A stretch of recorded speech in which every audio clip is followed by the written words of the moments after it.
Olá, seja bem-vindo ao canal Fumaça Literária. Meu nome é Pedro Leite e hoje nós vamos falar a respeito deste livro aqui, História do Cerco de Lisboa, do escritor português aclamado aí, né, José Saramago. Então, História do Cerco de Lisboa, de José Saramago. Vamos lá?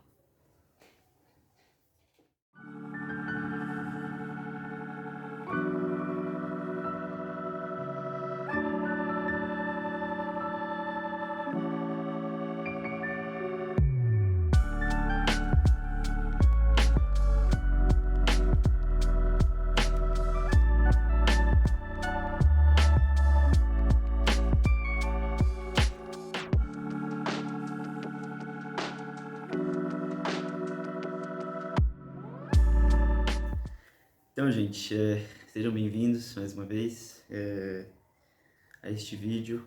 O meu objetivo é a gente conversar um pouco a respeito desta obra, falar um pouco, então, sobre o enredo, claro, e também também sobre fazer algumas discussões que a obra suscita, obviamente. Na verdade, essa é a minha primeira leitura de alguma obra do Saramago. Eu nunca li nada dele, nunca li Ensaio sobre a Cegueira, Ensaio sobre a Lucidez, Evangelho segundo Jesus Cristo, Caim, tantos outros livros dele, que são bastante aclamados, bastante criticados, né? Normalmente as pessoas têm uma relação de amor e ódio com o Saramago, né? Aqueles que o amam e aqueles que o odeiam, muito por ele ser tido como escritor polêmico e tal. Mas esse livro é a minha primeira leitura do Saramago, e foi uma leitura que eu fiz partindo de alguns objetivos, né? O porquê que eu escolhi ler esse livro, que a gente vai conversar um pouco hoje nesse vídeo. Mas, iniciando então falando um pouco a respeito de José Saramago, eu não sei muito a respeito dele. Eu apenas sei que ele nasceu em 1922 e morreu em 2010. É, e que ele foi, assim, ele é um dos responsáveis, de certa forma, um dos escritores responsáveis por divulgar, assim, a escrita em português, a língua portuguesa, né, a literatura em língua portuguesa, a partir aí dos anos 80 em diante, para o mundo. E ele ganhou o prêmio Camões em 1995, né, que é o principal prêmio literário é, para, para literatura em português, para aquilo que foi escrito, para os livros escritos em literatura em língua portuguesa. E em 1998 ele ganha o Prêmio Nobel, né, que é o Prêmio Nobel de Literatura, que é um dos maiores prêmios aí que a gente poderia dizer no quesito literário no mundo todo, né? Então, em 1998 ele ganha esse prêmio, o Prêmio Nobel de Literatura, que inclusive ele é o único autor que escreve em português a ganhar este prêmio. Até hoje a gente não teve nenhum escritor, nem português, nem brasileiro, e nem dos outros países que falam o português, como Moçambique, Angola, a ganhar esse prêmio, tá? Então é isso, obra do queridíssimo, né, José Saramago, tá bom? História do Cerco de Lisboa. Por que eu escolhi começar lendo esse livro? Eu nem sabia que esse livro era um dos livros aí do vestibular, acho que da Unicamp ou de outra universidade. Na verdade, eu li ele porque um amigo me recomendou, por ele tratar questões a respeito da história e da literatura, de certa forma, que são duas áreas que eu me interesso muito, tanto a historiografia, né, quanto a literatura, o fazer romance em si, e ele aborda várias questões e suscita várias questões e discussões a respeito disso, tanto do fazer historiográfico, ou seja, do fazer história, né? Eu sou formado em história, então esse fazer a história, fazer o ato de escrever a história, quanto o ato de escrever ficção, escrever literatura, são duas coisas que estão muito presentes nesse livro, são muito discutidas, e por mais que ele não trate assim de forma explícita, você percebe essa discussão durante toda a leitura do livro, né? Às vezes com pontos maiores e com pontos menores, né? Mas então, qual é o enredo, qual é a história desse livro?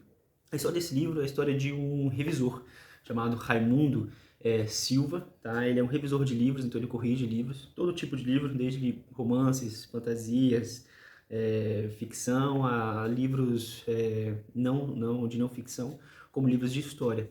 Então, o livro se inicia justamente com ele corrigindo o livro, ou revisando o livro, que é justamente um livro titulado História do Cerco de Lisboa, de um historiador, que não se fala o nome e tal, e nem se debate muito a respeito desse personagem, desse cara que escreveu essa história, que é um livro historiográfico mesmo, chamado História do Cerco de Lisboa.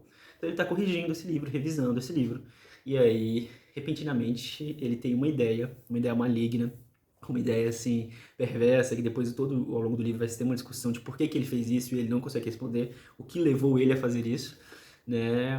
Mas assim, tem toda uma questão interessante de se discutir o papel do revisor na escrita e tal, da importância do revisor e como eles são relegados a um segundo plano dentro do âmbito da criação literária, né? E também da criação dos livros de não ficção. Mas enfim, ele acaba que ele comete um erro gravíssimo, um pecado, o pior pecado para um revisor, que é, na verdade, ele nem, não é que ele nem tira em excesso, ou ele, enfim, faz uma correção indevida ou algo assim. Não, ele acrescenta algo que ainda é pior, né? E ele acrescenta um tremendo não, né? Então, para aqueles que não sabem a história do Cerco de Lisboa, que é algo muito interessante também, que o livro vai debater bastante, é que toda aquela região ali da Península Ibérica pertencia aos mouros, né? Eram chamados assim, que eram, na verdade, um povo árabe, um povo islâmico, que havia chegado naquela região ali no século VIII, né? Então, em 700 e pouco, eles vêm vindo ali, né, do norte da África, cruzam o Estreito de Gibraltar e chegam àquela região ali da Espanha, de Portugal, e colonizam toda aquela região a partir do século VIII, né? Então, em 700 e pouco.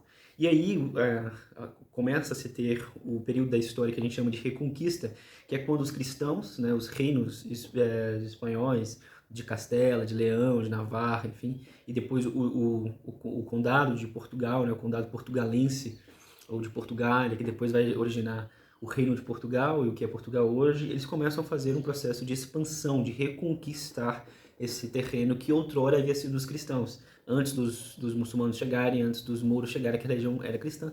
Então, um processo de reconquista, de reconquistar aquela terra, né? Cidade por cidade, terreno por terreno, reino por reino. E em um determinado momento, então, tem essa questão do Cerco de Lisboa, né, que é uma cidade milenar. Há fontes que apontam né, a cidade até mesmo do período de Roma, que acho que elas chamavam Lisipo. Então, é uma cidade milenar que foi povoada e colonizada, de certa forma, ocupada e habitada por diversos povos. Então, essa é a questão dessa reconquista dessa cidade, que é uma cidade de extrema importância, né, principalmente para aquela região ali do Rio Tejo, de outros rios, mas é uma cidade portuária de suma importância. Então, se cerca essa cidade em 1147, né, e a conquista dela vai ser muito importante para o primeiro rei de Portugal, que é o Dom Afonso Henriques. Se não me engano, acho que é assim, Afonso Henriques, ou Henrique Afonso, mas que é Afonso Henriques. Vai ser o primeiro rei de Portugal, né? Então essa conquista, aquela conquista ali vai ser de suma importância, a conquista de Lisboa. E aí o que acontece? Também se está tendo, durante esse período, o processo das cruzadas, né, em que os cristãos estão indo à Terra Santa, tentando reclamar a Terra Santa dos muçulmanos. E justamente coincide o período da Segunda Cruzada. E o que acontece? Os cruzados, eles estão saindo ali da Inglaterra, estão saindo ali daquela região mais ao norte, né, os normandos e tal, e eles estão descendo para adentrar o mar Mediterrâneo pelo Gibraltar, e aí eles passam por Porto, né, a cidade do condado portugalense e depois, né, do Reino de Portugal. E aí os portugueses veem, né, uma vantagem ali, uma oportunidade muito grande, que é justamente chamar os cruzados para participarem da tomada de Lisboa, né? Então o rei Afonso Henriques pede para o bispo de Porto, né, e para ser bispo de Braga, se não me engano, convencerem os cruzados a participarem da tomada, da reconquista de Lisboa. E fato é que os cruzados aceitam, né, eles são convencidos a participar, né, da cruzada, da reconquista, né, decidem parar aí um pouco, muito tendo em vista algumas questões do espólio de guerra e outras questões também. Mas fato é, fato histórico, né, embasado em fontes históricas, que os cruzados ajudam, decidem ajudar o rei português. E o que o Raimundo Silva, o personagem dessa história, né, a história do Cerco de Lisboa, do José Saramago, faz no livro de história? Ele escreve um não. Então ele fala que os cruzados não ajudaram os portugueses a reconquistar Lisboa. Então ele coloca um grandiosíssimo não lá. Inclusive vou ler a passagem porque é muito interessante, bem rica, e que fala sobre isso, que diz o seguinte, ó. Mas essa batalha, na página 42, desgraçadamente vai ganhá-la Miss Hyde. Percebe-se pela maneira como Raimundo Silva está a sorrir neste momento, com uma expressão que não esperaríamos dele, de pura malignidade. Desapareceram-lhe do rosto todos os traços do Dr. Jekyll. É evidente que acabou de tomar uma decisão, e que má ela foi. Com a mão firme, segura a esferográfica e acrescenta uma palavra à página, uma palavra que o historiador não escreveu, que em nome da verdade histórica não poderia ter escrito nunca, a palavra não. Agora, o que o livro passou a dizer é que os cruzados não auxiliaram os portugueses a conquistar Lisboa. Assim está escrito, e portanto passou a ser verdade, ainda que diferente. O que chamamos falso prevaleceu sobre o que chamamos verdadeiro. Tomou seu lugar tomou seu lugar. Alguém teria de vir contar a história nova. E como? Então, justamente essa questão. Tem todo um debate a respeito do que é verdade, né? E como se constrói uma verdade histórica, né, ao longo do livro e tal. Por quê? Porque, inclusive, o Saramago vai falar isso, que uma mentira dita e repetida 1000 vezes, ela se torna verdade. Né? Então, algo que é semente aqui numa fonte histórica, e alguém pega essa sua fonte histórica que é mentira e utiliza ela para contar, para refazer um trabalho historiográfico com aquela mentira, e vai reforçando, então uma mentira repetida 1000 vezes, ela acaba se tornando verdade. Como é que você vai desfazer esse caminho até chegar à verdade e descobrir, não, que não é bem assim? Então, ele coloca esse não, que se passasse despercebido, é claro que não, porque é uma coisa muito forte, né? Mas se fosse um não menor, assim, não tanto se os cruzados decidiram ajudar ou não os portugueses, mas se fosse um não menor, ele poderia ter passado despercebido. E outros historiadores usariam aquele livro como base para escrever a história deles, e aí, enfim, uma mentira prevaleceria sobre a verdade, né? Só que, claro, como é um não grotesco,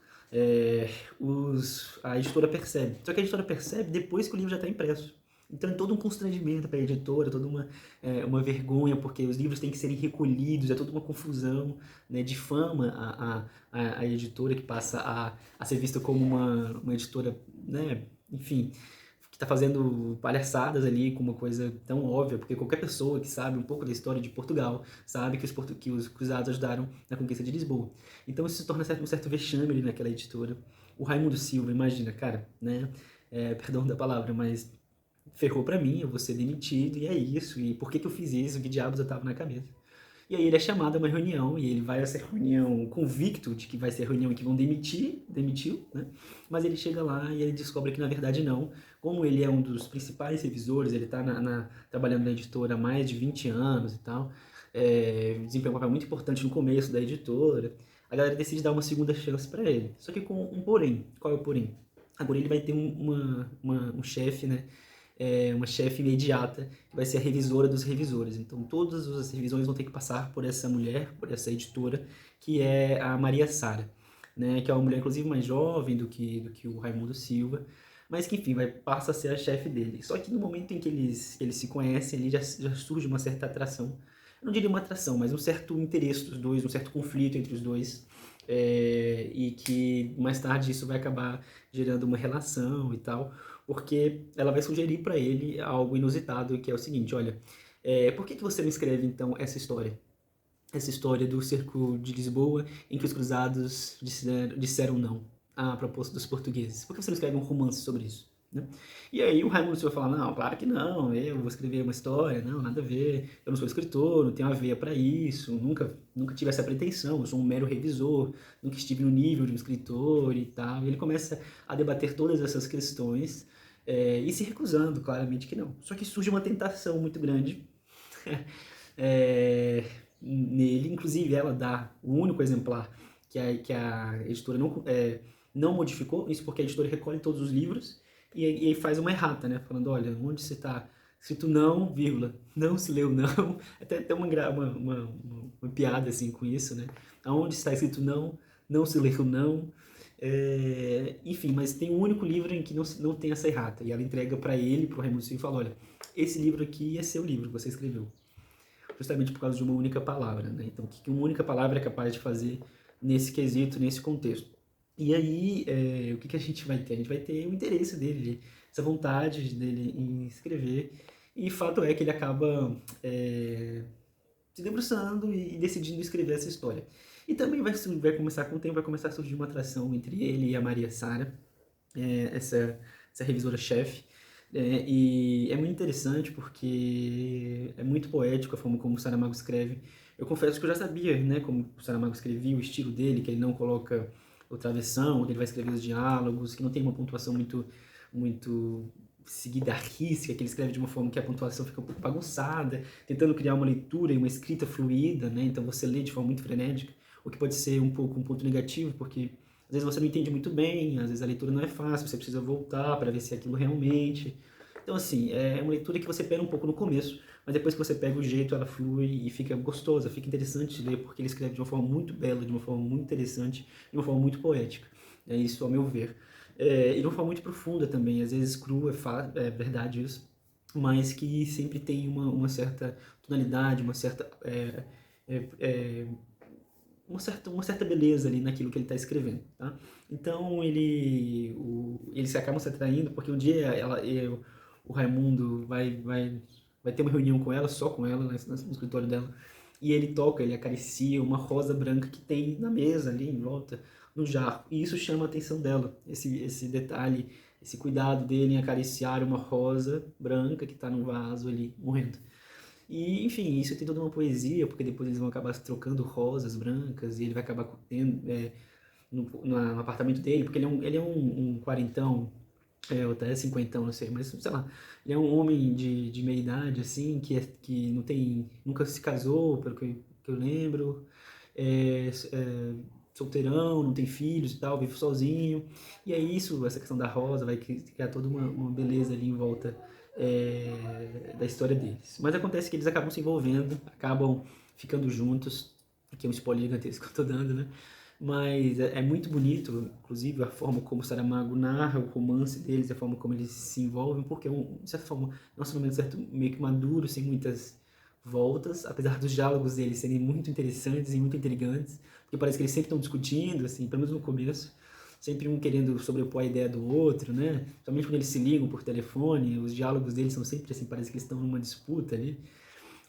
Mas assim, é um relacionamento maduro, que não tem muitas voltas e muitas coisas romanescas, assim, né? De certa forma eles vão direto ao ponto, apesar de ter um certo romance, assim, um certo mistério e tal.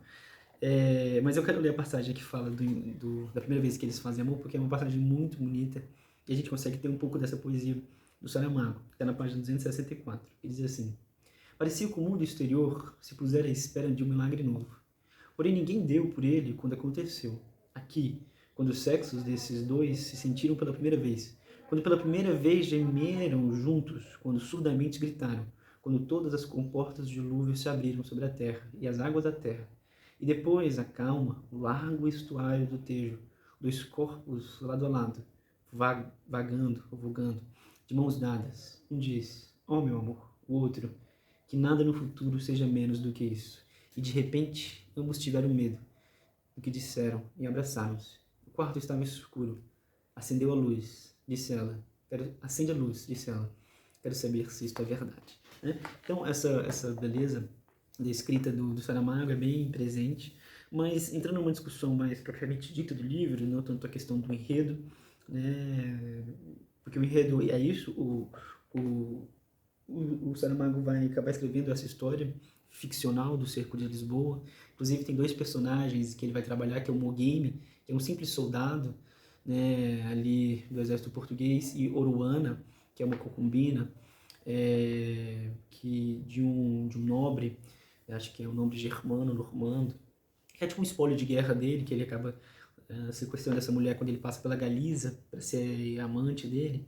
E aí rola um amor, uma espécie de namoro, de romance entre esses dois, e é muito interessante porque a história, e aí isso que a gente vai entrar aqui justamente, é a questão de como o livro se escreve, né?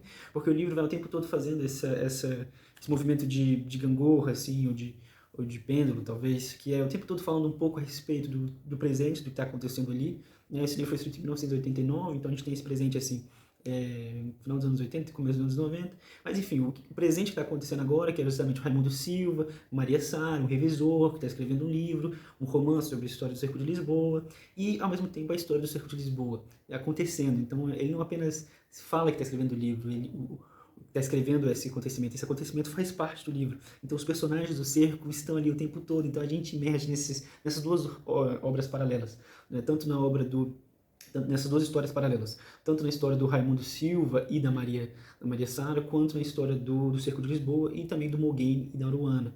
E é interessante o olhar que o Raimundo Silva e o José Saramago, por assim dizer, colocam sobre a história do Cerco de Lisboa. É muito interessante a gente perceber quais são os fatos que ele dá atenção. Ele dá muita atenção ao exército português, ele dá muita atenção aos cruzados, ele dá muita atenção às batalhas e toda aquela questão logística da guerra e do cerco, mas ele também dá uma atenção ainda maior às questões humanas, né? Então, as questões dos relacionamentos entre, por exemplo, o Mogame e a Oruana, que são personagens que numa historiografia passam batidos, porque ninguém vai falar a respeito de um soldado raso, né? Principalmente a historiografia, principalmente as fontes historiográficas do período medieval. Você vai ter sempre falando de cavaleiros, de reis, de bispos, arcebispos, o Papa, né? Então você não tem um olhar para as pequenas pessoas, assim, e o olhar do Saramago se volta justamente para um soldado raso, que é o Mogame, e uma prostituta, não é prostituta, né, mas uma concubina,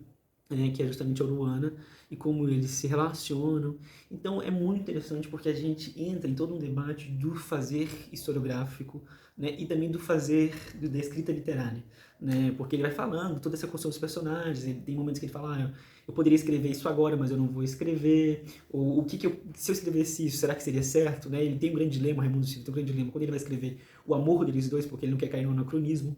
Então ele inclusive conversa isso com a Maria Sá e fala, olha, eu sei o que o amor é hoje, mas eu não sei como era o amor naquela época, como aqueles dois corpos demonstrariam um amor, como seria esse amor entre duas pessoas tão, para nós, tão distantes, né? Que a história se passa no século XII, 1147. Então ele tem todo esse dilema, que é um dilema muito interessante de se pensar quando a gente está colocando essas duas coisas em intersecção, tanto a história quanto a literatura, né? E eu acho que esse livro me trouxe muitas reflexões nesse quesito, do fazer historiográfico a partir da literatura, né? Eu tive alguns debates quando eu fiz história, quando eu peguei a disciplina de historiografia, um queridíssimo professor Daniel Faria, que a gente discutia muito sobre literatura, inclusive no meu trabalho de conclusão de curso, eu fiz uma abordagem historiográfica a partir da literatura, a partir de uma peça de teatro. Inclusive tem um vídeo aqui no canal que eu falo sobre o meu trabalho de conclusão de curso. Mas é justamente essa questão, né? Até que ponto as duas coisas estão interligadas e até que ponto existe uma fronteira entre essas duas coisas, né? Porque inclusive a história, e o Raimundo Silva vai falar bastante disso, porque ele o tempo todo ele está andando ali naquela Lisboa do século XX, mas o tempo todo ele está olhando e pensando numa Lisboa moura. Então ele fala, olha, aqui ficava a muralha moura, tem momentos que ele fala que ele está no próprio apartamento dele e eles ficam discutindo, a gente estaria na cidade moura ou a gente estaria no Arraial Português? Aí ele fala, não, a gente estaria na parte que era moura, porque aqui, ó, justamente no apartamento que a gente está, aqui, ó, ficava a antiga muralha, né, e tal, e tem toda essa questão dessas historicidades que se sobrepõem, dessas historicidades que se conjugam nos corpos e nas casas e na cidade, que tem várias histórias que estão ali, então esses fantasmas. Inclusive tem uma passagem muito interessante, que é uma passagem que está na página 66, que diz, à noite, neste espaço, entre as casas baixas, juntam-se os três fantasmas, o do que foi, o do que esteve para ser e o do que poderia ter sido. Não falam, olham-se como se olham cegos e calam, né? Então, justamente essa questão do que poderia ter sido, do que foi, né, do que viria a ser, desses caminhos entrecruzados ali naquela cidade, né? Então, naquela cidade de vários fantasmas, de várias histórias que se cruzam, e isso é muito bonito. Muito bonito também porque o Saramago tem um certo cuidado em tentar analisar a história sob a perspectiva dos mouros, né? Isso porque as principais fontes que nós temos são as fontes, uma das principais fontes é a Carta de Osberno, né, que seria um cruzado que escreveu em latim, foi um testemunho ocular, escreveu em latim tudo ali que ele presenciou e escreveu a um remetente, provavelmente algum clérigo inglês. Inclusive o nome dessa carta em latim não sei falar latim, mas é Despugnate Lixibonese, Despugniote Lexiboneses, enfim, que é a principal fonte que se tem. E essa fonte é um olhar dos vencedores, né? E aí, ligar a luz aqui, já está escurecendo. E aí, essa fonte é interessante a gente pensá-la, porque é justamente uma questão dos vencedores, né? De como se a gente se apegar apenas às fontes propriamente ditas, numa postura de um historiador que quer apenas relatar os fatos e nada mais, os fatos têm que dizer por si só, essa lógica um pouco da historiografia positivista, da historiografia do século XIX, né? Os fatos e nada mais. A história tem que relatar o que aconteceu e ponto final. é uma história dos vencedores, é uma história cega, né? Porque uma história dessa nunca se debateria, nunca refletiria sobre os dilemas que os mouros, por exemplo, passaram, né? E uma das figuras muito importantes do livro, que é o Almohaden, né? Que é aquele cara dentro da religião islâmica que sobe, né? Tem o nome da torre certa, né? da mesquita e convoca o povo à oração e tal. Então, toda essa perspectiva que a gente não teria se a gente olhasse apenas as fontes que a gente tem. Então, isso é muito interessante porque a história sempre tem que partir de um pressuposto de discussão e de interpretação. A história é como um problema. A história não tem que apenas narrar os fatos, mas ela tem que interpretá-los, ela tem que discuti-los e ela tem que problematizá-los, né? E isso é um fato de como a história não é viva, de como a história não é definitiva, né? Não é porque você escreveu um livro sobre a história do Cerco de Lisboa que, ponto final, nada mais precisa ser dito a respeito da história do Cerco de Lisboa. Olha, tá tudo aqui. Ainda que seja um calamaçal, 10 volumes, a história sempre vai ser outra, porque a história sempre parte do presente, né? O passado, como ele era, como ele ocorreu de fato, ele é inacessível, né? Você não consegue acessar aquele passado, ainda que seja um passado filmografado, com filmagens, reportagens e todas as coisas, o passado a nós, do presente, sempre vai ser inacessível em certo sentido. Então a historiografia é sempre uma interpretação, ela é sempre uma tentativa de narrar, de compreender e de interpretar aquele passado, mas muito pautado nas concepções do presente, muito pautado nas problemáticas do presente nos problemas e nas questões que estamos fazendo no hoje, né, agora, perguntando agora. Então, uma história do Cerco de Lisboa escrita em 1950 não vai ser a mesma história do Cerco de Lisboa escrito em 2050 ou 2000, né? Isso por quê? Porque teve novas descobertas, novas fontes? Não, mas porque o presente demandou outras perguntas, né? Então, talvez a pergunta das preocupações dos mouros não fosse uma preocupação para o historiador de 1950, quanto que vai ser para o historiador do ano 2000. E assim vai. Então, a história é sempre viva e a história nunca está encerrada sob essa perspectiva, né, de que ela sempre pode ser reaberta, sempre pode ser rediscutida, né? Inclusive, eu estava revendo alguns textos que eu havia lido quando no meu último semestre da faculdade e tal, e eu estava lembrando de uma entrevista muito boa, eu vou deixar o link aí, não sei se coloca um card, vou ver se eu consigo colocar um cardzinho. É uma entrevista do Café História, que é um site muito bom, que eu recomendo muito, de história pública, né, e uma história não apenas para dentro da academia, mas uma história para todo mundo que tem interesse, curiosidade por história, né, dirigida pelo queridíssimo historiador e professor Bruno Leal, em que ele entrevista eu acho que ele é formado em letras, ele tem doutorado em letras, que é o Bertone Licarião. Vou colocar o link aqui.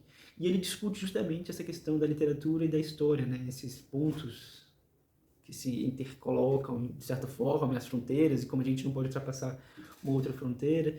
E é com uma perspectiva de que a gente tem que repensar isso, né? Porque a literatura, ela não é a história, né? Claro que não. Mas ela pode ser uma forma de compreender a história, uma forma de se ter acesso à história e uma forma de fazer a história. Ainda que ela não seja a historiografia em si, ela é uma forma de pensar e fazer a história. Isso porque a história, ela sempre vai ser uma linguagem, ela sempre vai ser uma escrita. Ela não pode fugir disso. E tendo isso em vista, então a literatura pode ser um caminho de compreensão mútua também, né? E principalmente para aqueles romancistas, literatos que se debatem em acontecimentos históricos, como o José Saramago, essa fronteira não é uma fronteira muito bem explícita e elas acabam tendo interconexões, né? E aí, enfim, esqueci o nome dele agora, mas o Bertone, né, de Carião, ele trabalha no doutorado dele justamente a questão da ditadura, né, na ficção, né? Ou seja, como a ditadura militar é abordada na ficção. E aí, eu vou ler um pedacinho aqui que fala o seguinte, ó, tem o Bruno Leal pergunta para ele, né? Em que medida aprender com a literatura é diferente de aprender com a historiografia? E aí o Bertone responde. A escritora cearense Ana Miranda disse certa vez algo que sempre me acompanha nas discussões que envolvem conceitos tão amplos quanto verdade, memória, ficção e história. Os historiadores são ficcionistas, abre aspas, né, da Ana Miranda. Os historiadores são ficcionistas que fingem estar dizendo uma verdade, enquanto os ficcionistas são historiadores que fingem estar contando uma mentira. É justamente sobre essa questão de se debruçar sobre um fato histórico, tanto de uma perspectiva historiográfica quanto de uma perspectiva literária, né? Deixa eu ver, tem uma parte aqui que eu tinha achado muito interessante, que é assim como a história, a literatura sempre parte de perguntas do presente, mas em lugar de entregar um saber construído a partir de fontes e documentos, ela nos oferece uma parcela da plasticidade humana. Isso significa que no horizonte da literatura não devemos buscar verdades do mundo, por mais que o texto literário também tenha seu valor enquanto documento histórico, mas representações variadas sobre o comportamento de indivíduos e grupos, bem como sobre o estabelecimento de instituições ou divisões de mundo. Como muito bem sintetizou Rolando Barthes, a ficção não diz que sabe alguma coisa, mas que sabe de alguma coisa. Com a literatura podemos aprender a perceber o outro, não com a cientificidade que dedicamos a um objeto de estudo, mas com o desejo de alteridade que renova o mundo e humaniza as diferenças. É nesse sentido que as ficções sobre a ditadura brasileira, muito além de apresentarem ao grande público as técnicas de torturas, as atrocidades e os embutes que caracterizam a história brasileira entre 1964 e 1985, contribuem com a percepção de um presente falsamente pacificado, misto de semidemocracia cínica e máquina coletiva de recalque. Mas aí são essas questões relativas à ditadura militar, que eu não quero entrar em questão. Eu vou deixar o link aí para quem tiver curiosidade. Mas é isso, então. Essa discussão que a gente poderia fazer a respeito da literatura e a respeito da história, né? E como essas duas coisas dialogam e como a gente pode aprender tanto com uma quanto a outra, e principalmente quando elas estão em diálogo, quando elas estão conversando, tá bom? Gente, é isso. Um abraço apertadíssimo em vocês. Obrigado por assistir este vídeo. Um abraço apertado. Permaneçam em paz, bem. Se tiverem oportunidade, leiam a história do Cerco de Lisboa, porque vale muito a pena. Apesar de no começo ser um pouco difícil. E se você já leu, deixe aí os seus comentários a respeito desta obra, tá bom? Então é isso. Beijo, um abraço. Tchau, tchau.